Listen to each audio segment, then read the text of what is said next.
Anyway, what I've been doing so far is, first of all, to trace the story of this great process of cultural transmission from the point of view of the Muslim world, and I've just begun to explain it from the point of view of the receiving end, namely medieval Europe.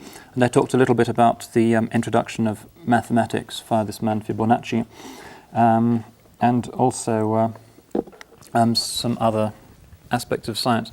What I want to do now is to talk about astronomy. Mathematics, traditionally one of the handmaids of astronomy, they tend to go side by side.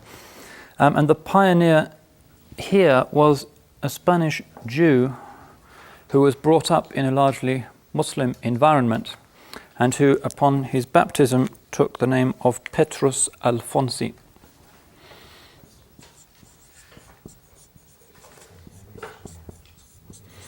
Now, he's significant in more than one way. He wrote a book called the Disciplina Clericalis. I won't write it up because it's not immediately relevant. But the Disciplina Clericalis is essentially a collection of stories and anecdotes which were current in Muslim Spain. Some of them clearly have antecedents in things like the Arabian Nights.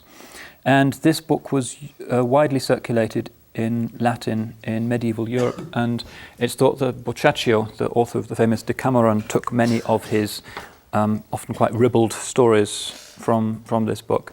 And you can even find some considerable influence of this book, the Disciplina Clericalis, through two or three intermediaries in Grimm's fairy tales. Now, Petrus Alfonsi was also interested in astronomy. He fetches up in England at the court of Henry I, and he starts to communicate at least the elements of Islamic astronomy to a monk at the court. And this monk, whose name doesn't seem to have been preserved, himself started a school of astronomical learning for the first time in England, and the most distinguished exponent of this school was the great Robert Grosseteste.